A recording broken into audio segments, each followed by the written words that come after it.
on va faire un petit travail de nettoyage maintenant au niveau de tout notre système endocrinien. Donc, on va faire un petit rappel, parce que beaucoup parmi vous savent un petit peu comment ça fonctionne, et je vais faire un petit rappel pour les personnes qui sont présentes au niveau des blessures. Donc, comme je disais ce matin, le jeu personnel, c'est-à-dire ce que nous sommes en tant qu'individus, est construit au travers de 7 blessures. Ces 7 blessures que je vais nommer, il y a le rejet, que tout le monde connaît, il y a l'injustice, l'abandon, la trahison, l'humiliation, la maltraitance et la séparation. Donc, il y a 7 blessures, comme il y a 7 chakras, comme il y a 7 glandes endocrines. Et donc, toutes ces blessures sont installées sur nos glandes endocrines, chacune d'elles.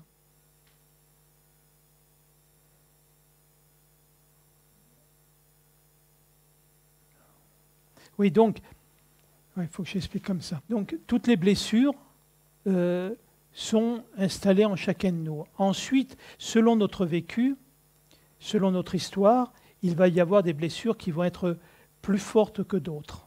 En fait, par rapport aux blessures qui vont être déterminantes en nous, elles vont correspondre à une programmation karmique. C'est-à-dire certaines personnes vont venir vivre d'une manière plus particulière le rejet, d'autres plus particulièrement l'abandon, d'autres la maltraitance, etc. Donc, il faut bien comprendre qu'il est important de voir quelle est notre blessure dominante pour comprendre aussi qu'est-ce que l'on vient travailler dans cette incarnation en tant que forme. Donc la première des blessures, du moins ce n'est pas la première, je donne la première comme ça, ce n'est pas un ordre que je suis en train de donner là. La blessure du rejet. La blessure du rejet, elle va se faire autant au niveau de la conception et jusqu'à la naissance. Ça va se construire, par exemple, des parents qui auraient préféré avoir une fille ou un garçon, ou la naissance leur posait un problème à ce moment-là. Donc, le message que va recevoir le fœtus, c'est qu'il n'a pas le droit à la vie. Donc, il va construire sa vie tout le temps avec ce message qui va s'être inscrit dans son inconscient. Et bien évidemment, le fait de croire qu'on n'a pas le droit à la vie, c'est je n'ai pas le droit au bonheur, je n'ai pas le droit d'être heureux, je n'ai pas le droit à l'abondance. Donc ça va créer une attitude qui va être la fuite dès qu'il y a une difficulté et surtout une très forte susceptibilité. Dès que on va me dire quelque chose qui va me toucher, quand je suis sur la blessure du rejet, immédiatement, je vais réagir d'une manière épidermique par la susceptibilité. L'émotion qui est liée à la blessure du rejet, c'est la peur. Toujours la peur d'être rejeté. Donc dans la relation avec les autres, j'ai toujours peur si je m'exprime trop, si je suis dans la demande, si je suis dans le lien, il y a toujours la peur, effectivement, de ce rejet. Le besoin pour essayer de combler cette blessure, c'est que je vais tout faire pour réussir à être dans l'appartenance. Et pour ça, je vais utiliser un masque, c'est-à-dire le perfectionniste. Je vais tout le temps essayer d'être irréprochable pour que les autres m'accueillent. Et donc effectivement, l'irréprochabilité, c'est totalement interprétatif, c'est-à-dire une personne va juger que vous êtes irréprochable pour ça et une autre personne va justement vous retrouver reprochable pour la même chose. La glande sur laquelle se situe la blessure de rejet, ce sont les gonades, donc les organes sexuels. D'où effectivement il y a cette difficulté dans la personne qui vit la blessure du rejet de pouvoir être dans la tranquillité avec son corps. Et quand même, il y a une énergie qui est très importante qui va permettre d'aider à se libérer de cette blessure et on peut demander l'aide de l'archange Sariel.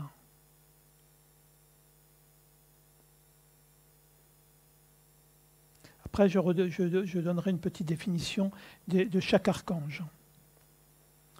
La blessure jumelle, si on peut dire, c'est-à-dire quand nous avons la blessure du rejet, généralement il y a la blessure de l'injustice, ce qui est assez logique. Quand on s'est senti rejeté, on trouve ça injuste. Donc l'injustice va se construire entre 4 ans et 6 ans en général. Mais bon, les âges, c'est tout à fait interprétatif, hein, je ne suis pas tout à fait bon. Et l'injustice, le message que l'inconscient intègre dans la glande du pancréas, c'est « je dois être parfait pour être aimé ».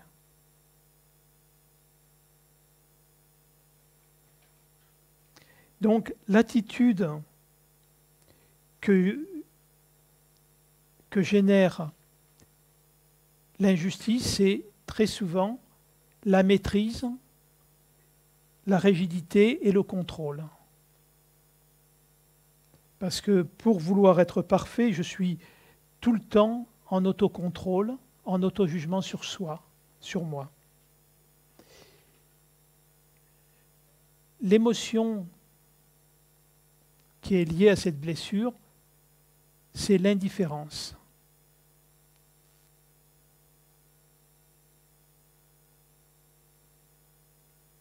Et le besoin, effectivement, pour arriver à transcender cette blessure de l'injustice, c'est un besoin de reconnaissance.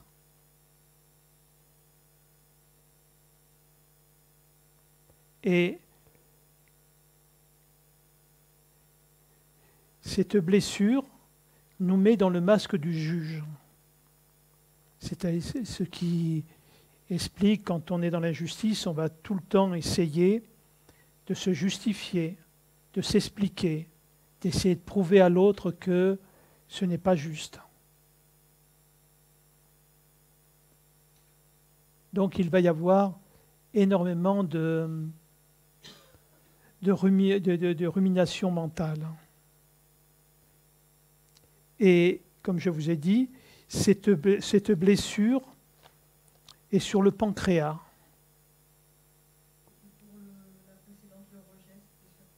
Sur les gonades. Et l'archange pour la blessure d'injustice, à qui on peut demander l'aide pour nous aider à se libérer de cette blessure, c'est Uriel.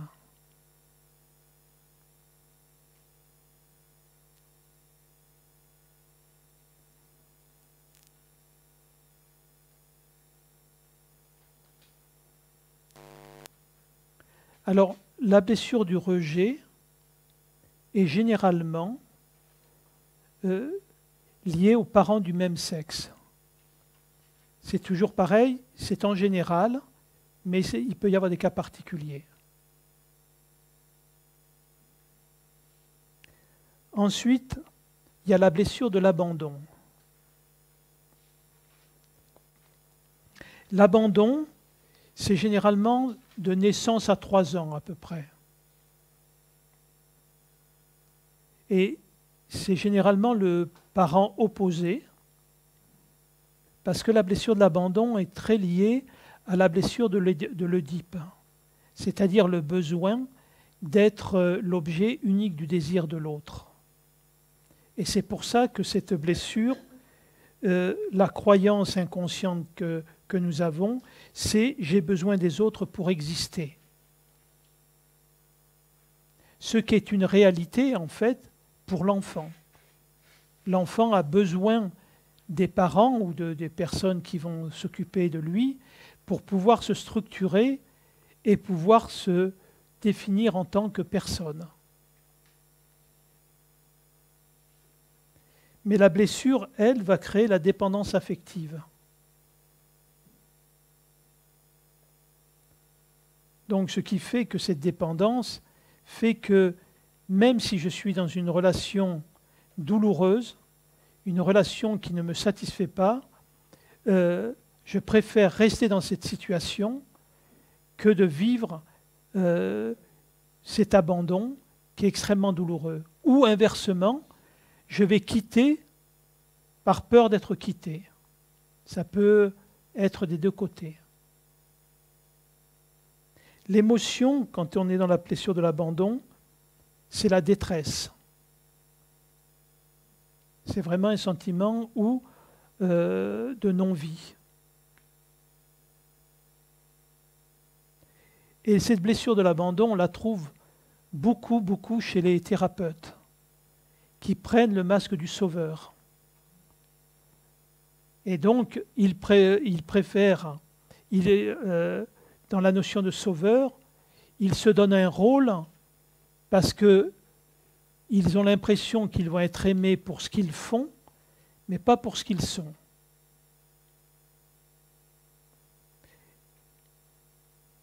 Et cette blessure se situe au niveau du thymus.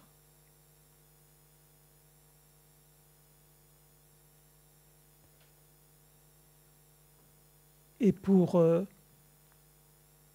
recevoir de l'aide sur cette blessure, on appelle l'archange Raphaël, excusez-moi.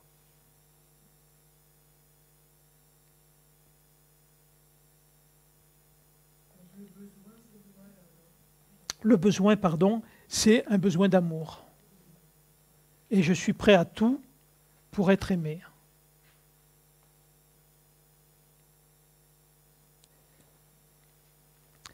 Ensuite, une autre blessure, la trahison. La trahison est très liée avec la blessure de l'abandon. La trahison vient vers l'âge de 3 ans, c'est-à-dire l'âge où on a conscience d'être une personne séparée.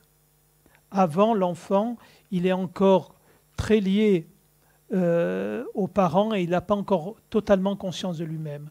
Donc le moi, donc le je personnel, se construit en général vers 3 ans. Et cette croyance qui est liée à cette blessure, c'est je ne peux pas faire confiance aux autres.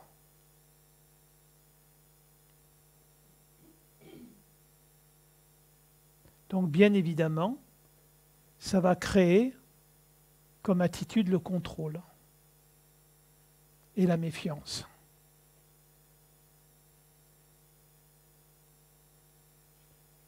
L'émotion que génère la blessure de la trahison, c'est la colère.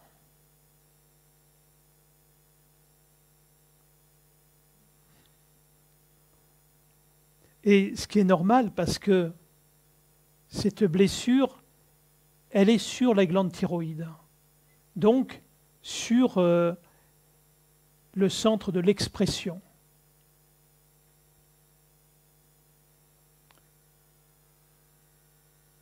Le masque que l'on va prendre par rapport à la trahison, c'est le bourreau.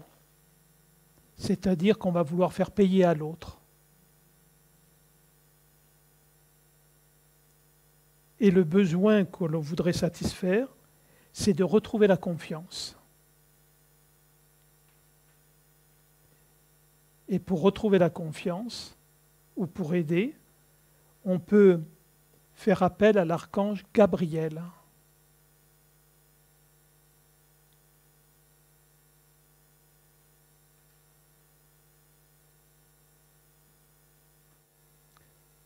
Ensuite, l'autre blessure, l'humiliation.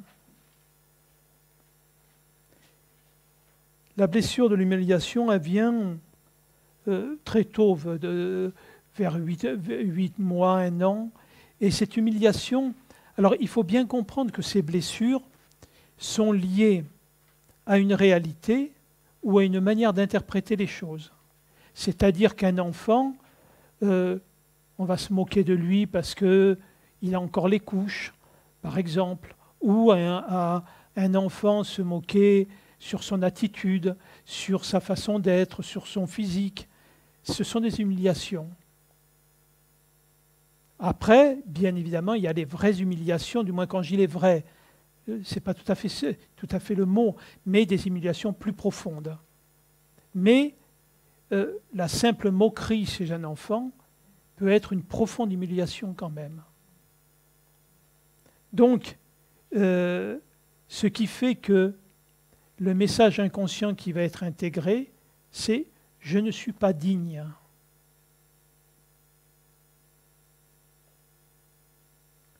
Qui va créer une attitude, c'est le masochisme, c'est-à-dire je vais tout le temps être dans la critique sur moi-même, sur mon physique, sur la façon d'être, beaucoup dans la comparaison, et l'émotion qui est liée à l'humiliation, c'est bien sûr la honte.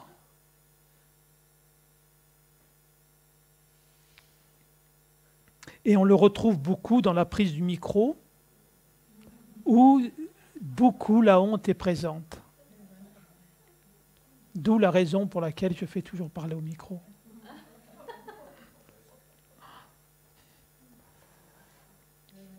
Et oui, c'est... Parce qu'on a tous vécu globalement cette humiliation, entre guillemets, au niveau de la scolarité. Quand le prof nous mettait au tableau, en choisissant forcément celui de qui il allait pouvoir se moquer pour montrer qu'il ne savait pas, et c'est des grands moments de solitude, quoi. Hein. Le besoin, bien sûr, c'est un besoin de respect. Et dans ce moment-là, on peut faire appel à l'archange Raguel, qui se situe au niveau des glandes surrénales. Et d'ailleurs, les surrénales qui font partie des reins montrent bien le mot être rien, ou, si on change aussi les lettres, dans le déni. Et généralement, les personnes qui ont des problèmes aux reins, oui Aurélie? Pour l'humiliation, le respect. Le masque, c'est le masque de la victime, bien évidemment.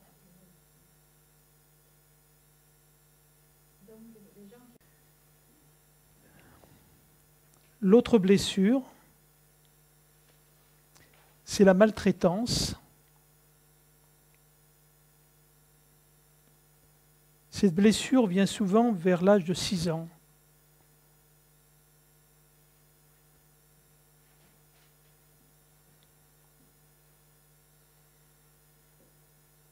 Et le message qui est en inconscient, c'est « je n'ai pas de valeur ».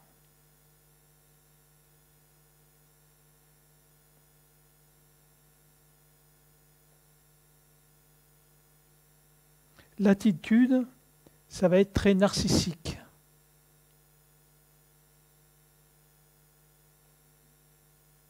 Je vais tout le temps être en train d'essayer d'être tourné vers moi, de manière à essayer d'éviter, dans mes attitudes, dans mes façons de fonctionner, d'être dans le fait d'être confronté à la maltraitance extérieure.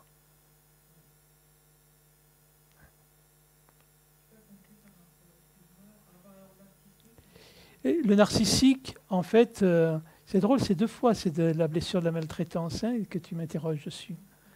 Donc, comme la blessure de la maltraitance, c'est toujours l'enfant qui a toujours peur que quoi qu'il fasse, il va y avoir de la violence. Donc, il va être obligé tout le temps d'être tourné vers lui-même, d'être dans le jugement, dans la critique, tout le temps dans cette volonté de comment pouvoir éviter de me mettre en position de faute.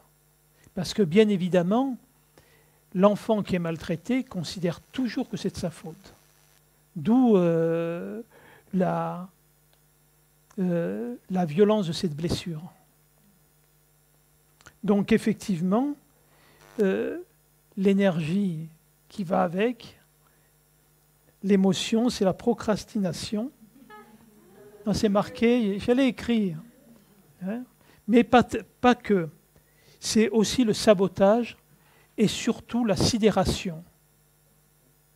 Parce qu'un enfant qui est dans la maltraitance et qui est maltraité, dès qu'il est confronté à la maltraitance, intérieurement, il est vide. Il n'y a plus rien, il ne se passe plus rien.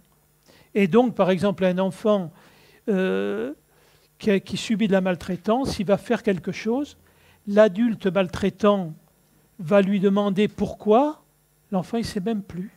Il est sidéré, il attend la punition. Donc le besoin, c'est la sécurité. Un besoin de sécurité. Donc effectivement, ce besoin il va se faire par le fait d'amasser, de faire en sorte de pouvoir avoir tout ce qu'on peut pour effectivement être en sécurité.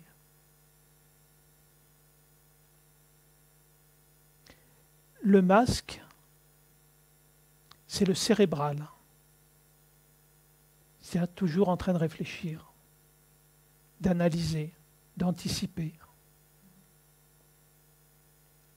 Donc, cette blessure se situe sur la glande pinéale.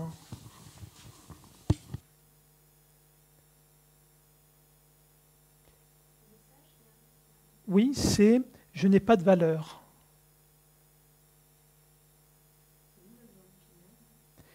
Juste là, en haut. Donc, c'est pour ça que la blessure de la maltraitance est aussi importante. Parce que la glande pinéale, c'est à partir de ça que se construit toute la structure endocrinienne, et donc le corps lui-même. Et c'est d'ailleurs pour ça que l'archange qui est en fonction de la maltraitance, c'est Michael. L'archange Michael, celui qui maintient les bêtes qui terrassent le dragon.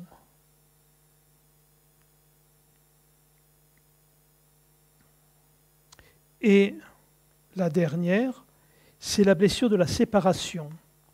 Donc celle-là, c'est la blessure la plus profonde, la blessure d'origine. Et c'est sur celle-là, en fait, que se construit l'individualité. Et donc, le message de cette blessure, c'est « je ne peux compter que sur moi ».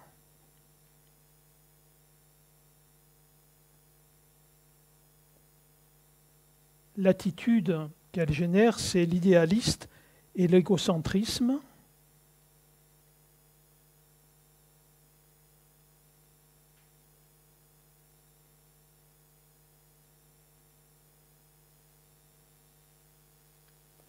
L'émotion que l'on ressent, et pratiquement tout le monde peut la ressentir, c'est cette sensation de vide, cette sensation de solitude, cette sensation d'insécurité.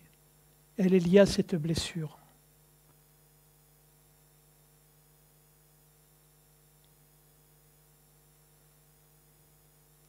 Le besoin lié à cette blessure, c'est l'universalité et l'unité.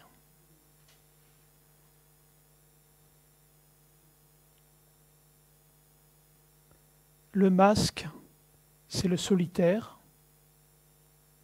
C'est pour ça qu'on voit toutes les personnes qui sont dans des recherches spirituelles vont dans des monastères, dans des ashrams, dans un besoin de se replier un petit peu sur eux-mêmes. Et la glande qui est en lien, c'est la glande pituitaire, qui est au niveau du troisième œil.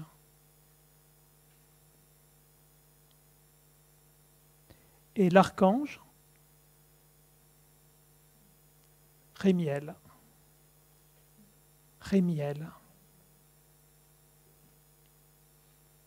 Donc souvent, les recherches spirituelles sont basées que sur cette blessure, comme si il y avait une volonté de faire l'impasse sur les 6 autres.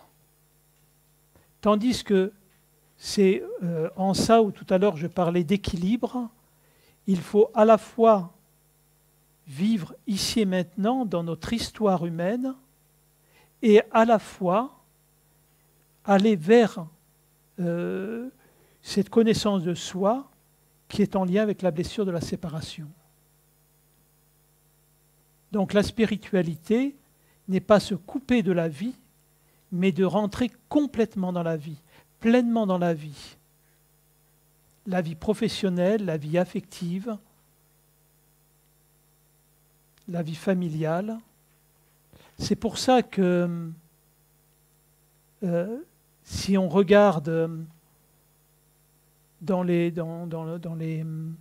grands enseignants, ils sortent rarement d'une religion parce qu'ils sont laïcs, parce qu'ils travaillent sur tous les plans de leur vie. Tandis que les personnes qui sont dans la religion se coupent d'espace qui leur permettrait de pouvoir aller toucher les espaces en eux qui ne sont pas encore en lumière.